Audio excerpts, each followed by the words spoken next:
வணக்கம். மறுசுவை சமைப்போம், சுவைப்போம். மோகனப்பிரியா அஃப்கானி பன்னீர் கறி. இது ஒரு சப்பாத்திக்கான சைட் டிஷ்ஷுங்க. சூப்பரா இருக்கும். ட்ரை பண்ணி பாருங்க. ஒரு கடாய் எடுத்துக்கோங்க.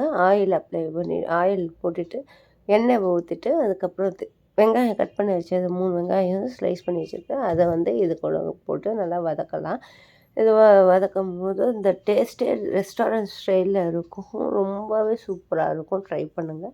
இது இப்போ இஞ்சி ஸ்லைஸ் பண்ணது ஒரு ஒரு 4, 5 பீஸ் எடுத்துக்கோங்க. பூண்டு ஒரு முழு பூண்டு உரிச்சு அத எடுத்து போட்டுக்கோங்க.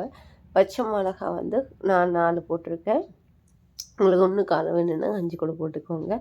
இத போட்டு நல்லா வதங்கட்டும். வெங்காயம் இதெல்லாம் வதங்குனோனே கேஷ்யூ, முந்திரி போட்டுட்டு ஒரு 10 முந்திரி போட்டு நல்லா வதக்கி இந்த மாரி ஸ்டேஜ் வந்தோனே அத ஆற வச்சுடுங்க. ஆற வச்சுட்டு மிக்ஸி ஜார்ல போட்டுடுங்க. மிக்ஸி ஜார்ல போட்டுட்டு இதில் கொத்தமல்லி தழை ஒரு கைப்பிடி அளவுக்கு எடுத்துக்கோங்க. மூடிட்டு இந்த பேஸ்ட்டை ரெடி பண்ணி எடுத்து வச்சாச்சு.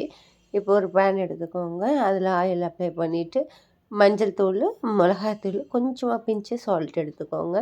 இது நல்லா மிக்ஸ் பண்ணிவிட்டு பன்னீரை கட் பண்ணி வச்சுருக்க பன்னீரை இது கூட நல்லா மிக்ஸ் ஆகணும். அந்த மசாலா கூட பன்னீர் நல்லா மிக்ஸ் ஆகி ஃப்ரை பண்ணிடுற மாதிரி இருக்கும் லைட்டாக.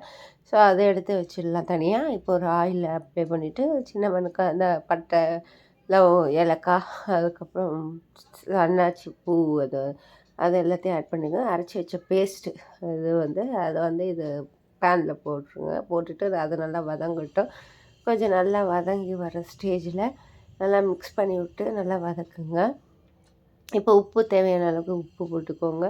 அதுக்கப்புறம் கரம் மசாலா தூள், அதுக்கப்புறம் சீரகத்தூள் இதை ஆட் பண்ணிவிட்டு இது நல்லா அந்த மசாலாலாம் மிக்ஸ் ஆகட்டும். நல்லா மிக்ஸ் ஆகி கொதித்து வர ஸ்டேஜில் ஃப்ரெஷ் க்ரீம் ஆட் பண்ணிக்கோங்க. ஃப்ரெஷ் க்ரீம் ஆட் பண்ணிவிட்டு நல்லா மிக்ஸ் பண்ணுங்கள். இப்போ பன்னீர் ஃப்ரை பண்ணி வச்சுருக்கோம் இல்லையா, அந்த பன்னீரை எடுத்து இது கூட ஆட் பண்ணிட்டுக்கோங்க. இது ஒரு கொதி வந்தோடனே கஸ்தூரி மெத்தி கையில் போட்டு வச்சு அதை நல்லா கசக்கி அதை அப்படியே சுற்றி விட்டுடுங்க. சூப்பரான டேஸ்ட்டில் இருக்கும். அஃப்கானி பன்னீர் கறி ட்ரை பண்ணுங்கள். லைக் பண்ணுங்கள், ஷேர் பண்ணுங்கள்.